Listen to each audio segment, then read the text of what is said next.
ஆண்டு வருமானம் 12 லட்சம் பெறக்கூடியவங்களுக்கு வருமான வரி விலக்கு அப்படிங்கிற புதிய அறிவிப்பு மத்திய பட்ஜெட்டில் இடம்பெற்றிருக்கிறது. இது தொடர்பான நிறைய கேள்விகள் அப்படிங்கிறது நம்மக்கிட்ட எழுந்திருக்கிறது. அது பற்றி பேசுவதற்காக ஆடிட்டர் திரு சுந்தரராமன் நம்மோட இணைக்கிறார். அவரோட பேசலாம். சார் வணக்கம். இப்போ இந்த 12 லட்சம் வரைக்கும் வரி விலக்கு அப்படின்னு சொல்லப்பட்டிருக்கு. ஆனால் இது பழைய ரெஜிமை முற்றிலுமாக நீக்கிட்டு இந்த புதுசாக மசோதா தாக்கல் செய்யப்படுமா? இதை எப்படி புரிஞ்சுக்கலாம் சார்? அதாவது பழைய ரெஜிம் நீக்கிட்டோம் அப்படின்றத ஸ்பெசிஃபிக்காக சொல்லலை அவங்க. ஸோ பழைய ரெஜிமில் அப் டு 12 lakh rupees வரைக்கும் நோ டேக்ஸ் அந்த பேசிக் எக்ஸம்ஷன்ஸை ரீட்டைன் பண்ணியிருக்காங்க. அதே டைமில் புது டேக்ஸ் ரெஜிம்ஸில் ஸ்லாப்ஸும் இன்ட்ரடியூஸ் பண்ணியிருக்காங்க. அப் டு 4 lakhs போட்டு 8 to 12 4 lakhs இன்க்ரீஸ் பண்ணியிருக்காங்க. அதில் புது ரெஜிமில் அப் டு 12 lakhs வரைக்கும் இருக்கிற டேக்ஸில் இன்னொரு தனி பிரிவான செக்ஷன் இருக்குது, 87A அப்படின்னு சொல்லுவாங்க. அந்த ரீபேட் மூலமாக புது டேக்ஸ் லெப்லையும் அந்த 12 lakhs வரைக்கும் நோ டேக்ஸ் அப்படின்றத அச்சீவ் பண்ணுறாங்க. முன்னாடி பழைய புது டேக்ஸ் முன்னாடி பார்த்தீங்கன்னா அப் டு 5 lakhs வரைக்கும் இருக்கும். பட் ஆனால் 7 lakhs வரைக்கும் நோ டேக்ஸ் இருந்தது. அது 87A அப்படின்ற ஒரு ரீபேட் மூலமாக இருந்தது. அதே ரீபேட்டான செக்ஷன்ஸ் இப்போ புது டேக்ஸ் லேப்லையும் கொண்டு வந்திருக்காங்க. ஸோ பழைய ரெஜிம்லையும் சரி புதிய ரெஜிம்லையுமே 12 lakhs ப்ளஸ் ஒரு 75,000 ஸ்டாண்டர்ட் டிரெக்ஷன்ஸ் இருக்குது. ஸோ 12.75 lakhs வரைக்கும் நோ டேக்ஸ் அப்படின்றது கிளியராக இருக்குது. இன்னொரு இம்பேக்ட் அது மட்டும் இல்லாமல் இந்த புது டேக்ஸ் ரெஜிம்ஸில் ஸ்லாப் ரேட்டை வைடன் பண்ணியிருக்காங்க. அதாவது இந்த 12க்கு அப்புறம் 16க்கு அப்புறம் 20, 24 above 24 தான் உங்களுக்கு 30%. ஸோ அப்படின்னா முன்னாடி 20 lakhsக்கு மேலே இருந்தவங்களுக்குமே 30% இருந்தது இப்போ 24 lakhs வரைக்கும் 20% தான் இருக்காங்க. So instead of 1 lakh per month நீங்கள் நோ டேக்ஸ் இப்போ ஒருத்தர் 2 lakhs சம்பாதிருக்காங்கன்னு வச்சுருக்கோங்களேன். இந்த டேக்ஸ் ஸ்லாப் விரிவுபடுத்துறதுனால அவங்களுக்கு பழைய ரெஜிமில் பழைய சிஸ்டத்தில் ஒரு 4.2 lakhs ஆனுவல் பே பண்ணியிருப்பாங்க. மாதம் 2 லட்ச ரூபா சம்பாதிக்கிறாரு, வருஷத்துக்கு 24 லட்சம் அப்படின்னா பழசில் 4.2 லட்சம் டேக்ஸ் பே பண்ணியிருப்பார், புதுசில் ஒரு 3.3 லட்சம், கிட்டத்தட்ட 1.14 lakhs டேக்ஸ் சேவிங்ஸ். 2 லட்ச ரூபா சம்பாதிச்சவங்களுக்கு மாதம் 10,000 ரூபா கிட்டத்தட்ட டேக்ஸ் சேவிங்ஸ் இருக்குது. So not only up to 1 lakh வரைக்கும் ஏர்ன் பண்ணவங்களுக்கு மட்டும் கிடையாது, 1 lakh மேலே ஏர்ன் பண்ணவங்களுக்கும் இந்த டேக்ஸ் ஸ்லாப் இன்க்ரீஸ் பண்ணதுனால, டேக்ஸ் ரேட்டை கம்மி பண்ணதுனால அவங்களுக்கும் சேவிங்ஸ் இதில் இருக்குது. இது சடனாக சொல்லப்படுறதுனால இப்போ நீங்கள் என்ன சொல்கிறீங்கன்னா, அந்த 87Aக்கு கீழே இதுக்கு முன்னாடி 7 lakhs கொடுத்துட்டு இருந்தாங்க. ஸோ அது இப்போ 1 lakh இன்க்ரீஸ் பண்ணி 8 lakhs அப்படிங்கிறது எதிர்பார்க்கப்பட்டது. ஸோ அதில் தான் இப்போ இந்த 12.75 நம்ம எடுத்துக்கணும். இப்போ நான் ஒரு 13 லட்சம் சம்பளம் வாங்குறேன் அப்படின்னா எனக்கு என்னென்ன பெனிஃபிட்ஸ் கிடைக்கும் சார்? இப்போ 13 லட்சம் உங்களுக்கு 12.75 lakhs வரைக்கும் நோ டேக்ஸ் வந்துடும். அதுக்கப்புறமாக நீங்கள் ஓல்டு ரெஜிம் நியூ ரெஜிமில் பார்த்துட்டு உங்களுக்கு ஐ திங்க் இப்போ ஒன்லி ஆன் தட் எக்ஸ்ட்ரா 75,000க்கு மட்டும் உங்களுக்கு 10% டேக்ஸ் ஸ்லாப்பில் நீங்கள் வருவீங்க.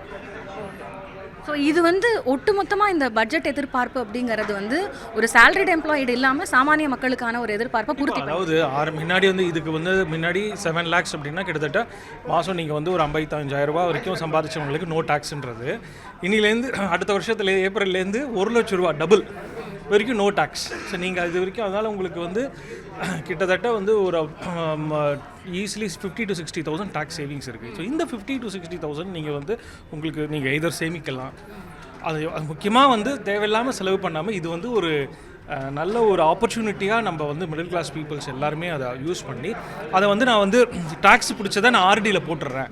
எவ்ரி மந்த் 5,000 எனக்கு எப்படியும் பிடிச்சிட்டாங்க, நான் அப்படி தான் நான் வாழ்ந்துருக்கேன். ஸோ இனிமேல் நான் டேக்ஸுக்கு பதிலாக நான் அதை ஆர்டியில் டேக்ஸ் போன மாதிரியே நினச்சிக்கிட்டு ஒரு ஆர்டியில் 5,000 ரூபா போட்டிங்க அப்படின்னா அதை ஒரு 2 yearsல திடீர்னு ஒரு பெரிய கார்பஸாக இருக்கும். ஆர் வேறு ஏதாவது நீங்கள் ஸ்மால் இன்னொரு ஹவுஸ் லோன் நீங்கள் எடுக்கிறீங்க அப்படின்னா அதில் ஒரு ஸ்மால் ரிஸ்க் எடுக்கலாம். ஸோ இது மாதிரி வேரியஸ் நீங்கள் இன்வெஸ்ட்மெண்ட்டுக்கு உங்களுக்கு ஒரு சேவிங்ஸ்க்கு ஒரு கோல்டு ஸ்கீமில் ஜாயின் பண்ணுறீங்க வீட்டு கோல்டு வாங்குறதுக்கு. ஸோ முக்கியமாக இது இது 5,000 ரூபா நீங்கள் எக்ஸ்ட்ரா இருக்குங்கிறதுனால இன்னொரு டூரை அதை போட்டுட்டு ஒரு டொமஸ்டிக் நார்மல் ஒரு அசட் கிரியேஷனாக இதை எப்படி நீங்கள் யூஸ் பண்ணிக்கலாம் அப்படின்றத பார்த்து அதுலேருந்து நான் எப்படி கேபிட்டலைஸ் பண்ணுன்றதை ப்ராப்பராக நீங்கள் பிளான் பண்ணணும். ரைட். இப்போது இந்த பழைய டேக்ஸ் ரெஜிமில் நம்ம ரீபேட் பண்ணிப்போம், புதுசுக்கு அது இப்போது 2023 அனௌன்ஸ் பண்ணப்பட்ட போது அது இல்லை. இப்போ இந்த முறை சொல்லப்பட்டிருக்கிறதுல இந்த ரீபேட் பொருந்துமா? அந்த புதிய மசோதா தாக்கல் செய்யப்படும் இந்த பட்ஜெட் கூட்டத்தொடரில்னு சொல்கிறாங்க. அதில் என்னென்ன விஷயங்கள் கொண்டு வரும்? ரீபேட்டுன்றது இருக்குது, அது ரீபேட்டை சேர்த்து தான் புது ஸ்கீமில் 2 lakhs of 12 lakhs வரைக்கும் டேக்ஸ் கிளைம் சொல்லியிருக்காங்க. இந்த புது இன்கம் டேக்ஸில் ரொம்ப முக்கியமாக அடுத்த நெக்ஸ்ட் வீக் வருதுன்னு சொல்லியிருக்காங்க. இப்போ இருக்கிற ப்ரெசன்ட் டேக்ஸ் ஸ்கீமில் பார்த்தீங்க அப்படின்னா 1961 இருக்கக்கூடிய ஒரு சட்டம் எந்த மாற்றம் இருந்தாலும் பார்த்திங்கன்னா ஒரு செக்ஷன் 10ன்னு ஒரு சீரீஸ் எடுத்திங்கன்னா 10A AA BBBன்னு அப்படி 10Z வரைக்கும்லாம் பெரிய செக்ஷன் காம்ப்ளிகேட் போய் இருக்குது.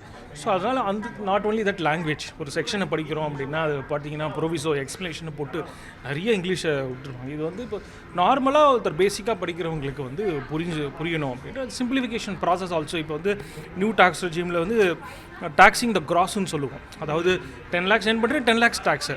இப்போ ஓல்டு ரெஜிமில் இருந்தது 10 lakhs மைனஸ் ABCD நிறைய டிடக்ஷனை போட்டு வர நெட்டுக்கு டேக்ஸ் பண்ணுவோம். அதை அலோவ் பண்ணலாமா இல்லையா அப்படின்றதெல்லாம் பெரிய காம்ப்ளிகேஷன். நிறைய இடத்துல பார்த்தீங்க அப்படின்னா முன்னெல்லாம் மாத்திரை வாங்கினதுக்கு ப்ரூஃபை கொடுத்தீங்கன்னா டேக்ஸ் எக்ஸம்ஷன்லாம் இருந்தது. எம்ப்ளாயிஸ் நிறைய பேர் போய்ட்டு இந்த இதை க்ரோசினை வந்து 10,000 ரூபாய்க்கு வாங்கினேன்னு சொல்லிட்டுலாம் பண்ணி நிறைய ஸ்கேம்ஸ்லாம் இருக்குது. அதெல்லாம் வந்து வெரிஃபை பண்ணுறதுக்கு டைம் கிடையாது. அதனால தான் புது ரெஜிம் அப்படின்ற கான்செப்ட்லாம் வந்து ஈஸியாக நான் 1 லட்ச ரூபா சம்பாதிக்கிறேன்னா 1 லட்ச ரூபாய்க்கு டாக்ஸ்ன்றது எனக்கு ஈஸியாக புரியுது. நான் 1 லட்ச ரூபாயில் இந்த மெடிக்கலுக்கு இவ்வளோ எக்ஸம்ஷன் இருக்குது, வீட்டு பில்லுக்கு கொடுத்தா இவ்வளோ எக்ஸம்ஷன் இருக்குது. நிறைய பேர் வீட்டு பில்லே இருக்காது, பட் ரெண்ட் ரெசிப்ட் கொடுத்து கிளைம் பண்ணியிருப்பாங்க. இதெல்லாம் எராடிகேட் ஆகணும். அது மாதிரியான ப்ரொவிஷன்ஸ்லாம் சிம்பிளிஃபை பண்ணணும். அண்டு அசஸ்மெண்ட், அதே மாதிரி இன்கம் டேக்ஸ் நம்ம ரிட்டர்ன்ஸ் ஃபைல் பண்ணிடுறோம்.